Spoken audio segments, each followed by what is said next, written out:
You are about to journey against the current of contemporary thought and beyond the troubled waters of daily news to the very source of our extraordinary culture. You are going upstream with Cashel and Edge.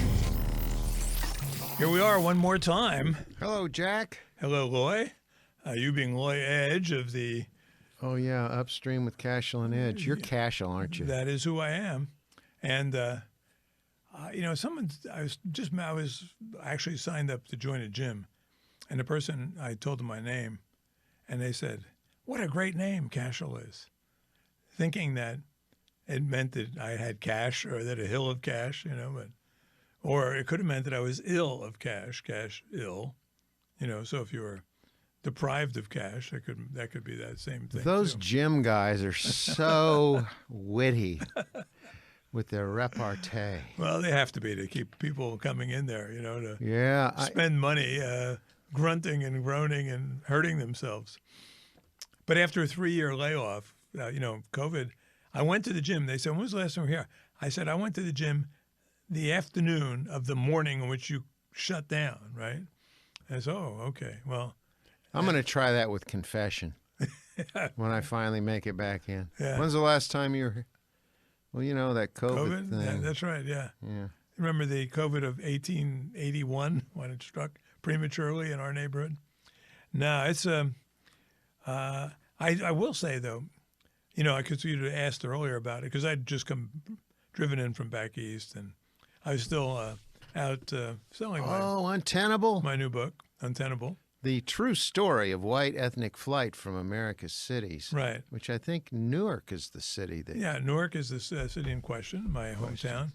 I mean, but I talk about other cities as well, but that's sort of jumping off point. But in regard to our topic today, we're going to talk about associations and how they function. What got me interested in one particular association, the American Library Association, was the fact that I was disinvited from speaking at a small town library in New York State, and we talked about that on the air, I know, but the offshoot was, and I don't think we've spoken about this, was that I wangled an invitation from the bookstore immediately across the commons from the library, so they're within eyeshot of each other, easy, literally parallel places, and that was an interesting experience. Because the bookstore people they were good people. It's a volunteer, literary project volunteer. It's called Next Chapter. I imagine they're liberals. They were a little apprehensive, but they understood that, especially after the library embarrassment, that they had something of an obligation. And they were nervous. They got a lot of calls threatening them, this, that, and the other thing. They depend on the kindness of the community to exist. But we went ahead and did it, and one of the book banners showed up. One of the women who was responsible for me being disinvited from the library showed up, which I got to give her credit for some degree of courage showing up in Moxie, at least. Yeah, which would presumably a hostile crowd, and she even raised a question, and I forgot exactly how it started. She challenged something in my book, and. I was arguing that in Untenable, I argue that with the collapse of the cities came with the government subsidized destruction of the black family. Right. And her argument was, well, no, you say that, but the real reason was because of the police war on black people that has taken black fathers out of the homes, And that's common talking point in their world, right? Really? And I said, you get the cart before the horse here. The reason there's black criminals is because they're grown up without fathers. Right. But then she got kind of belligerent. And then I said, but why is it that you and your pals wanted me silenced? Why did you have me disinvited? And she goes, well, there's a lot of other things you've written that are not good. And I said, what? You said that educated women were a greater threat than the January 6th terrorists, right? I didn't. I said, now let's be fair here. I didn't say educated women. You're leaving out part of the equation. I said, speaking of educated women, you might want to meet my wife, who's here, who's a distinguished professor of literature and a PhD, right? Oh, No, well, yeah, you said educated liberal women. I said, no, I didn't say educated liberal women because there's no acronym there. I said educated liberal females, ELFs, you know. I said, because I like the acronym ELF. And I'm talking to her like I'm talking to you. She's getting angrier and angrier. You're patronizing her. I certainly was. And then you realize how little they know about anything. And we talked about that certain day in January. Well, you could have talked about cat food and she could have gone on for 30 minutes. She might have. She would know a lot more than I do about cat food. Yes. I, having gone this far in my life without ever once having bought cat food or dog food for that matter, I'm pet deprived. But anyhow, that got me looking into the American Library Association and associations in general. Mm-hmm. And as you know, you're ahead of me on this one, is that they've all been taken over. Oh, and they were started for lobbying and market public relations in a lot of cases. And professional education and well, they call it all that. Yeah, I mean high-minded stuff, but what it really is kind of inside baseball. They're all getting together, right? And they're at marginally legal kind of associations, and then planting stories and protecting their industry from horrible attacks that are perfectly legitimate, right? Things like that, right? And quickly, however, yeah. The question is, were there the intent in forming these things benign originally, or was the seed always there for what they would become? It's kind of like Edward Bernays. Yeah, the propagandist. The propagandist and political father of the whole, right. Public relations. Right. And it's the same deal. I mean, it's, to me, these trade associations and professional associations like the American Medical Association, right. the American Bar Association, the American Dental Association, these are just simply virtue signaling. The original virtue signalers. At their most benign. At their most benign. They're right. out there trying to present this profession as blah, blah, and what they really are is they perpetuate the racket aspects. Yes. And this is caught up with us now, and these are some of the most crooked, dangerous things that we have working in our society now are these. And they're subversive. They're becoming increasingly subversive. Let me just talk about the American libraries because I do some research on this. I wanted to see whether what I experienced in a small town in a conservative county was normative or whether it was part of a larger pattern. Well, when we think of librarians, right? I mean, is there a more benign profession in America? I mean, when we think of them, right? Used to be. Like I don't think of them favorably now, but no, but we used to, it was a nice, pleasant lady, and they wore glasses all the time, and you knew they were really hot, but they were all suppressed. Marion the librarian, right? And Music Man, and Marion. You could probably even sing that. No, you won't. Okay. I'm not a musicals guy. Oh, you're not. Okay, but you can. No, I don't have a month, and I don't have a day. Yeah, I don't like musicals. No, you don't. No. But you can sing, which is something I cannot do with any confidence or quality. In fact, I would walk out of the room if I started singing. I sing so badly. You'd walk out? Yeah, my brother sings worse, as bad as I do, and I just tell him to shut up as soon as he starts trying to sing. Cashel Brothers, we don't need to look for a recording. Not exactly the Williams brothers or the Ames brothers. I met Ed Ames several times. Oh, you did? Yeah. Famous he just passed away recently, like in the last few years. He was the most prominent of the Ames brothers. Right. But he went on to become an actor. And yeah, he was like Daniel Boone's sidekick or something. Yeah. Fess Parker's. And then he achieved a certain late-night notoriety with his axe throwing. Yes. Which was... With that great Tonight Show right.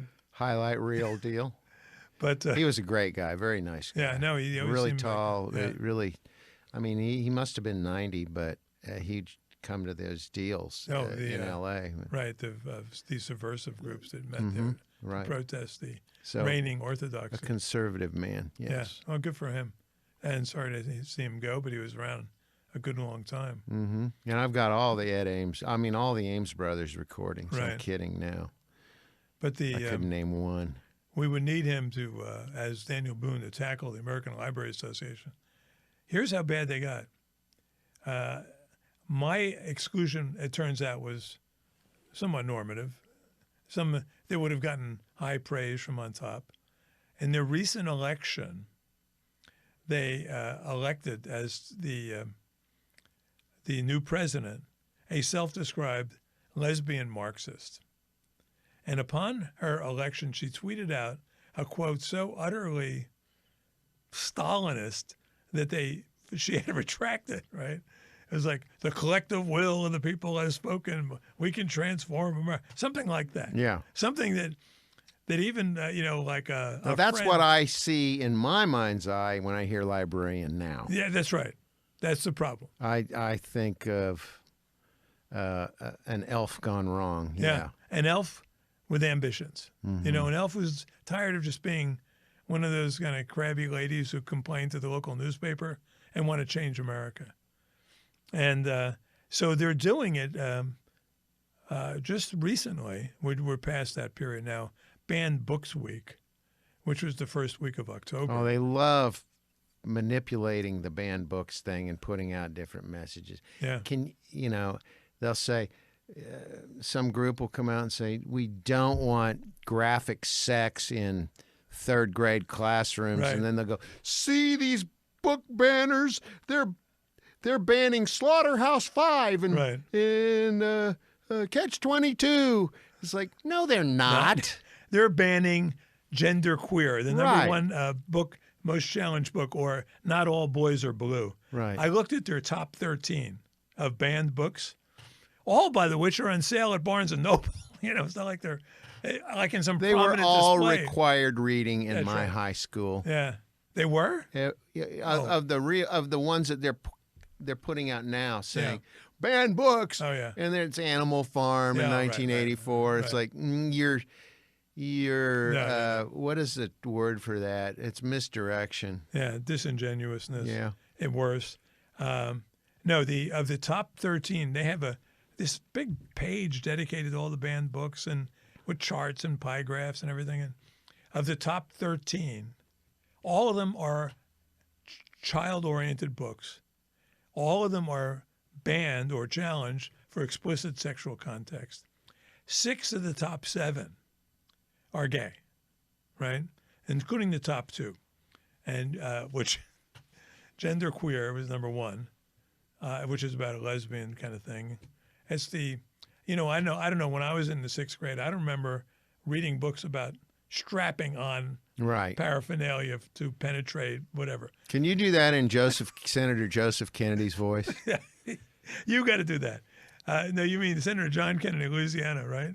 Oh, yeah. Who- John Kennedy, yeah. Who read from both Genderqueer and... I'm going to just ask you, if I could, what is I want your manhood in your throbbing manhood? And then that guy's like, well, that was disturbing coming out of your mouth, Senator, but I love that. Oh, and then he went into... that's the lesbian one is Genderqueer. All boys aren't blue is it's like an instructional manual for pedos, for young boys to be ready for the pedo approach. For their NAMBLA handler. That's right. For their MAP. What is that? What's that mean? A male attracted person or something? No, was it? Minor attracted. Minor attracted person. It is the kind of stuff that I used to sneak into my grandmother's room to find. When I had a grandmother, an alien grandmother who used to take her out once a week, and she had a stash of quasi-porn, like Peyton Place and books that were Patterns of Lust. Henry Miller, Salacious at the time, Tropic King, Lady Chatterley's Lover. But that doesn't begin to compare with the level of explicitness of these books. And what happens all across America is, like, let's say some parent gets outraged parents, just like they couldn't throw Kennedy out. they start reading a passage, and they get thrown out of the meetings Right. for being, Right. profane and Yeah, there was a fresh one this week with a big black dude who was just wailing on him, and they literally were afraid to throw him out. Right. They wanted to, but he Yeah. was a big dude. yeah. And was he reading from one of these books? Yeah. Yes. Yes. But John Kennedy made it. Yeah, John Kennedy really nailed With it. his foghorn leghorn voice, it's like reading how lube, well, first like lube and strap-ons and all Yeah. that stuff, and penetrate and whatever. Uh-huh. And But this is where these associations, they started out as virtue signaling, and then they moved into the lobbying right, world pretty heavily, yeah, and then the bullying. right, And now a lot of them are just a mob, a Right. bullying mob with Right. a name that implies democratic like they're upholding leverage. virtues, right? Yeah. And they always preface their assault on democracy with a tribute to democracy Mm-hmm. or free speech. And in this case, the American Library Association also went. They went out and instructed librarians how they could keep a Christian publisher out of using the reading rooms, which violates all of their tenets. Mm-hmm. But basically, with the banned books week now is just an open assault on parental rights. Yes. In fact, there was an incident here in Kansas City where the head of the head librarian of Kansas City School District, whatever they call her, they usually call her like the literary freedom thing or whatever, Yeah. just the opposite. of They what always use the opposite name of what they are. And she was instructing these students, about banned books week, and she said, there's a lot of people who want books banned from. What kind of person would want these books banned? And so some high school student raised their hand and says, it's the people who don't believe in freedom of speech. And she goes, yeah, we call them parents. Ha ha ha ha ha. I mean, it's that explicit. Yes. Right? That's where associations are heading today. Yeah. And whereas a generation ago, association was like a musical group that had nice songs, like Along Comes Mary. They're a false authority, Uh-huh. and they use their supposed objectives and and who they're protecting and what Right. they're protecting. It's all bullshit. And the false authority voice is something that people need to quit swallowing whole. I say they take this pile of crap and they dip it in Edward Bernays sauce, Right. and then they serve it up, Yeah. and people swallow it whole Right. because they take a little bit of truth or a little bit of what I call the high horse, white hat, and halo, Right. and they use that association to do terrible, terrible bullying, unconstitutional, un-American, Right. in a lot of cases, illegal things. Yes. I did I edited a lot of books, Mm-hmm. Doctor, Ghostwrite, whatever. But one book I literally edited, I did not write it, was for a very brave doctor, Dr. Stanley Goldfarb. And he wrote a book called Take Two Aspirins and Call Me By My Pronouns, which was, by the way, his swan song because he could not have kept his position. He was head of education for University of Pennsylvania, which is a huge medical complex, Philadelphia area. And the cases he documented were just astonishing. So he was kind of a whistleblower. He was. He was retiring. They would have retired him if he wasn't retiring because, if you were inside the system, you dare not. Mm-hmm. He cited the case of in the American Medical Association. There are journals called JAMA, Journal of American Mm-hmm. Medical Association. And it was a podcast by two doctors, one of whom was Jewish, or maybe both of whom. But the one of them questioned the whole diversity agenda. Both were fired, banned, fired, just for questioning it in a benign way, right? What's the necessary outcome of this? It is And this is so from the American Medical Association right now is a total harm. I mean, it's in ways that were frightening when I'm reading it because it goes down not just to what you can say, but what you can do, how you can diagnose. Yes. Right. Unless you're following the whole DEI agenda at a high level of submission or a low level of submission. Well, they altogether, I call them the complexity industry. Yeah. And what their whole objective is to add so much chaos to something that they break it. It's a Cloward and Piven type, Right. overwhelm a system. That's right. Well, they do that. The American Medical Association, people have to look in. What is that? Right. Well, figure it out and quit taking their BS. Yeah. Because they've all piled on to us now to completely destroy any hope of getting good medical attention or to have a good career in medicine. Oh, gosh. It's no. all Yeah. gone. Yeah. When you take the United Nations and all of its health, World Health Organization, blah, blah, blah, you take all those things and the American Medical or the American Dental Association, Sure. I mean, the last thing they did was tell us on the back of a crest box that it was the American Dental Association. Says that your teeth will not fall out necessarily. If you take this fluoride, it'll make you really mentally slow and probably give you cancer. But your teeth will be now brighter. They're They're saying it's not even an effective decay preventative dentifrice when used in a consciously applied program of regular dental care. And the John Birch Society was drummed out of polite society for saying 70 years ago that, hey, beware of fluoride in the water. That's right. And but no, the American Medical Association and all these political things are all now. What they do is they captivate the regulators. Right, that's it's right. Captive regulation. Right. And then they get in cahoots. This is the springboard of fascism. Yeah. No, absolutely right. And when I saw the effect they have on most people don't know how bad it is in medical training right now.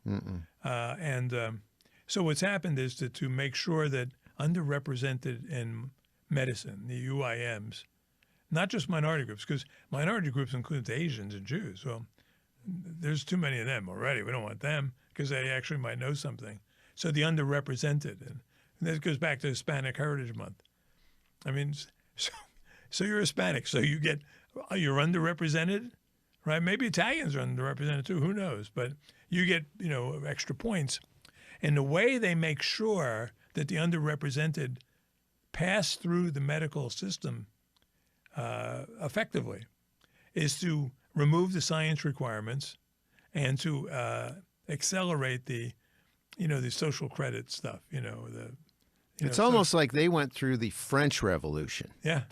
Well, we were all going through the American Revolution. Right. And they came out and go, no, this is egalitarianism. Right. We let's rename our months, or whatever the French did, or like and so as a consequence, I mean, if just for instance, I was a friend who is born in a foreign country. I won't get more specific than that. His son was applying to medical school. My friend's a doctor also. His son was also born in a foreign country, comes to the United States. So English is not his first language. But to get, and he's a very good student, excellent student, medical student, very sharp. But to get into medical school, the most important thing on each of his applications was his diversity statement. And even though he was born... I don't even know what the hell that means. Well, I had a sort of crash course because I helped him write them. Oh, man. And, my friend is totally on our side of everything. But he was born in a country that is, curiously, even though the country's in Africa, the powers that be have designated the people who are residents of that country white. So they enjoy no special advantage whatsoever. Wow. And we're talking North Africa, not South Africa. Wow. So if you're from Libya or Morocco or Egypt, you're white, period. You could be totally black and you're white. So super Saharan Africa is Right. white. Right, that's right. It's officially designated white. Same thing with the, the crescent there, Israel, Syria. Yeah. And wow. they've done this recently. They've all decided that they're white. Now, they did that for about 20 minutes with Hispanics, but I think they took it back. Yeah, right. So you could be born in Spain, right, and be as European as anyone else in Europe, and yet you're Hispanic, and so you pass. The only difference between Hispanics and regular Anglo-Americans is that they speak the language of a different European country That's right. than the one that we speak. And their names ends in Z, sometimes. But which matters because it's all your name. I mean, if you're 90% Hispanic and you got an Anglo name, you're out of luck. I am jealous of the Hispanic naming thing because you can get away with so much crap if your name's like Jose Gomez. They're like, which one?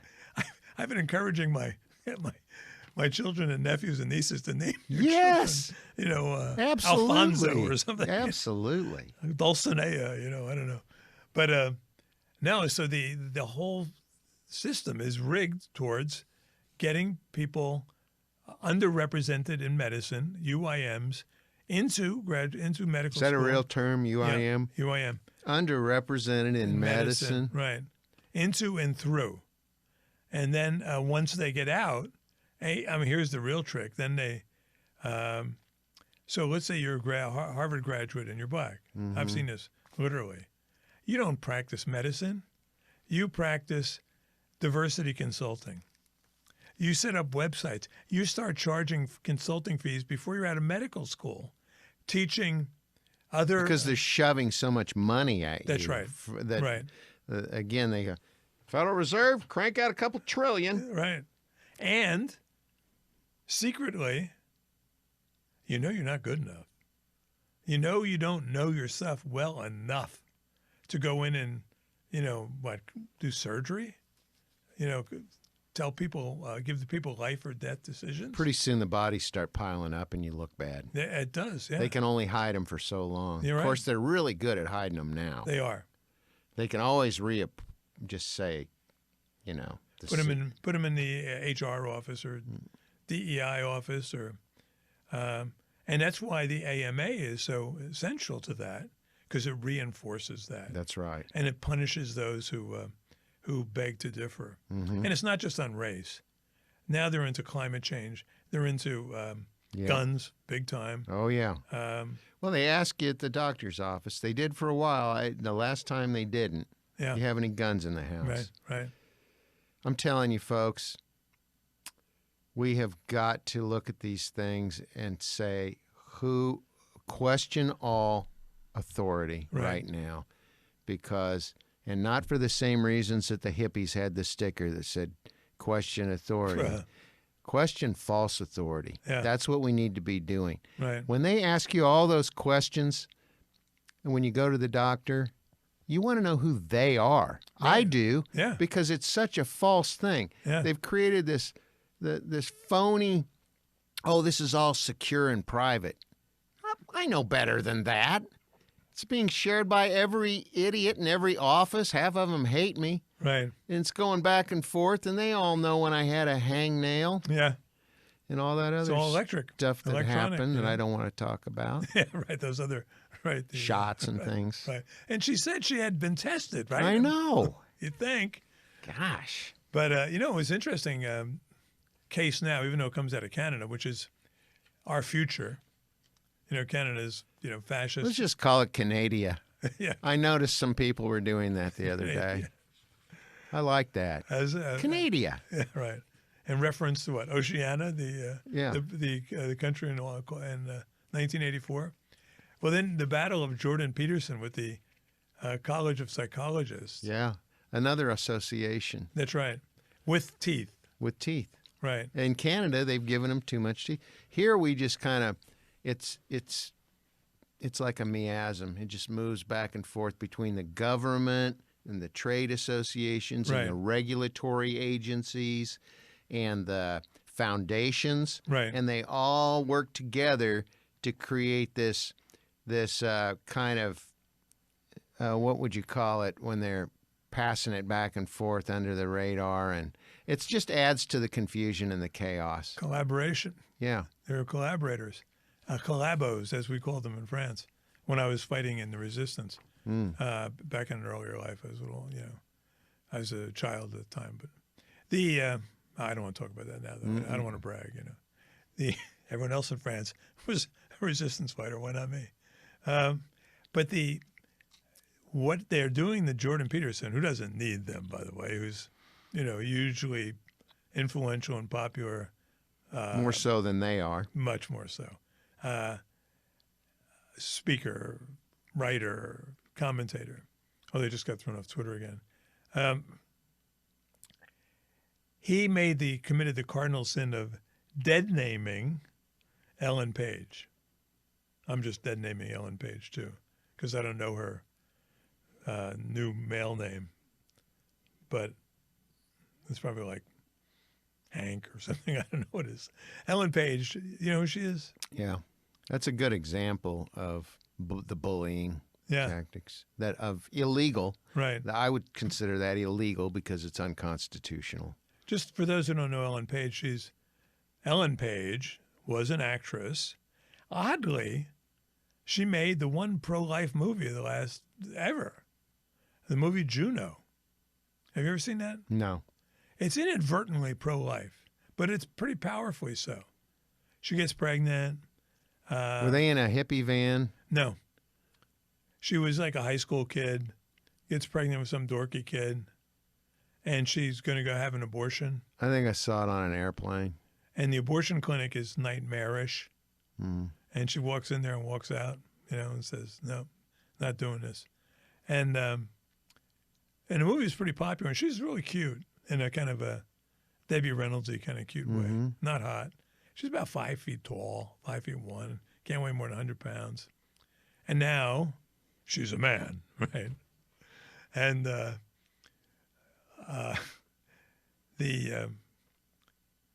he made Jordan Peterson dead named Ellen Page. Dead name means calling them by their old name. And the punishment, though, is fascinating. At his own expense, he has to pay to be reprogrammed, right? Yeah. And it's so openly Maoist. Yes. You think they'd be embarrassed.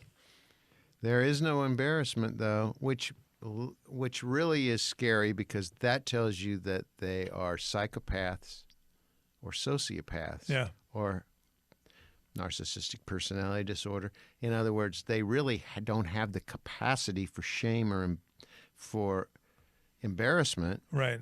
Because they think that what they're doing is right and just. Right. And so it deadens their hypocrisy meter. I mean, it shuts it off. Shuts it off. They have no sense of that. We're all guilty of hypocrisy occasionally, or at least the accusation of hypocrisy. And on the right, we recognize when we have to explain it. They don't, right? So they continue, persist in this persecution of Peterson, knowing that if they had any self-awareness, that their assault is seen as ridiculous by anyone who's paying attention. But they continue. Well, it's kind of similar to what's going on in the D.C. Well, look at Hillary Clinton with Donald J. Trump. Honestly, but just on the programming part, did you saw the comment by Hillary Clinton? Hillary Clinton, yeah, Maoist. Formal programming, formal reprogramming of MAGA people, which means almost half of America. Plus. Right. Formal reprogramming. What would that look like, right? What would we be? That would be heaven for the people who like to run classrooms. That's right, right. It's FEMA camps. Yeah, right. Is what it is. I remember all the crazy, crazy people talking about these FEMA camps. Right. And, of course, it's really coming on now. Well, they introduced them in Australia as something very equivalent during COVID. Yep. where you had to go if you were a bad boy. It's like Bad Boys Island in Pinocchio, right? Where you commit, your nose grows, they send you. That scared the hell out of me when I was a kid, Bad Boys Island, the notion of you get turned into a donkey or something, it's horrifying. Well, in this case, in reprogramming, you do get turned into a donkey. Yes, you do. That is the symbol of the Democratic Party, appropriately enough. But, and they, and Mao talked about, he introduced the concept of the Long March through the institutions. And the Long March was a phrase taken from his literal Long March through the institutions of China. Until we all stopped, pulled over, and gave him a ride. That's right. Courtesy of our State Department at the time. And accelerated the march. Yeah, right, exactly. We tossed Chiang Kai-shek under the bus. Almost, big time. Yeah, almost literally. Sent them off to Formosa, now Taiwan, where we're about to abandon them once again. Abandon them again. Yeah. I didn't want to talk about world affairs. It's the chess pieces are aligned in ways that are not that are heading towards checkmate, and we're not the ones doing the checking. That's right. But I don't want to get into that. I will leave the misinformation on things global to people who pretend to know something about it. Let's talk about associations then. I got one that pisses me off. Okay, which is that? The Ad Council. God, it drives me nuts. So you're listening to some objective talk radio show where they're talking about some pretty high-minded concepts, or they're giving you some valuable information, and on come these idiot commercials that are about the forest fires or something, and they're just bleeding heart, stupid, liberal, and they play them over and over and over until you've got it memorized. Right. Brought to you by the Ad Council. I'd rather hear brought to you by Pfizer. Yeah, right. We get enough of those. That's all you need for a good voiceover career now. I'm practicing that. How's this sound? Brought to you by Pfizer. The one name in medicine that you can trust. The who forms the Ad Council? Who makes that up? I have no idea. It's no idea. I'm sure it's a collusion between ad agencies and well-meaning leftist agitators. And first of all, how would you ever find a leftist in an ad agency? It used to be hard to find. Well, now it's 100%. That's right. Yeah. I mean, they've taken over that industry. Totally.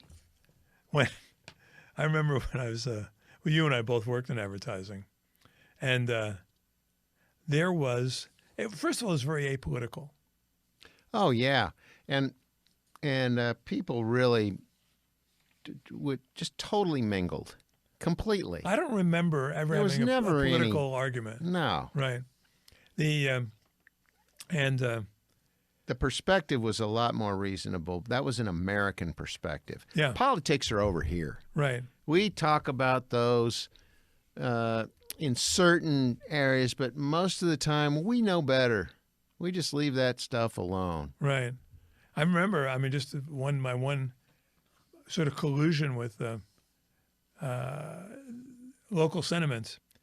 I was representing this health system, the South Dakota's, state health system, whatever. It was private. And one of their elements we were marketing was their chemical dependency unit. They're in Rapid City. And I said, we were looking at our potential markets, who we advertise to. I said, how about the Indians, there's a lot of Indians around Rapid City. And they look at each other around the table. I said, no, right? I said, well, they seem like a lot of them are drunks or whatever. I don't want to get too specific about it, but there is a, alcohol problem, and historically in Native American populations. They said, we have experience with them. We don't want them. Okay, end the conversation. That's politics circa, 30 years ago, whatever. And then there was a level of ignorance, I will say political ignorance, among the people who are in advertising, or indifference, that was really kind of impressive sometimes. I went to one award show and this was for the broadcasting end of advertising, right? For the video, Yeah. commercial marketing, whatever. And given that it was video, and this is, I'd say, circa 1990, maybe early 90s, because I was working with Video Post and we were going to win something, so we went to the show, and video at the time, you had a younger demographic moving in, taking over, and they have an introductory theme for the evening, right? And given it's video and they're hip, and so it has to be produced over the top, right? Flashing lights, blah, blah, blah, blah, blah. And the theme for the night was the final solution. Wow. Final solution. And I know that no one knows the historic significance of that, right? I know that people in Gaza do. I mean, they're thinking about it right now. But it was the term that came out of, Hitler's Germany for eliminating Jews certainly from Germany, if not from the world. And it's a term that they should have known, right? And I didn't want to say anything because I knew that they were just ignorant. They weren't. It was not some malicious thing. Yeah, right. But I mean, I know wasn't even a tasteless joke. No, it wasn't nothing. It was just stupidity. Yeah. Just rank stupidity from the ranks of the people in advertising. And they were, in my experience, advertising was a meritocracy. And there was also a lot, I'd say there was a lot of sexual, inappropriate sexual behavior going on, too. It was a wild, wild west. Yeah. It really was. Yeah. And I worked for two agencies for some period of time. One in which that was not happening, and one in which it was friggin' routine, and the women were worse than the men when it came to, body language and bad jokes and sexually inappropriate behavior. But that was it was the Mad Men era, It was. But that ceased to exist. I don't even know what an ad agency is like today. I can imagine. And the question then is, how do we liberate these associations? How do we liberate these professions? Is it possible? Well, on a grander scale, all institutions are corrupt now. Right. Objectively, you could look at that and make a blanket statement and say the institutions are corrupt. We have to deinstitutionalize ourselves. Right. We've got to stop, again, question false authority. Yeah. We've got to stop giving these people any kind of sway. Get a spine, call them out for how ridiculous they're being, ask them under what authority. Yeah. Because there isn't any. Of course, the problem with that is our real authority isn't assuming authority anymore. The legitimate authority, like the judicial system, is no longer functioning. Until you get to the Supreme Court. I mean, that's the first to last stop on that train. But really, I don't think, and you and I will probably disagree on this, but I don't think these are salvageable.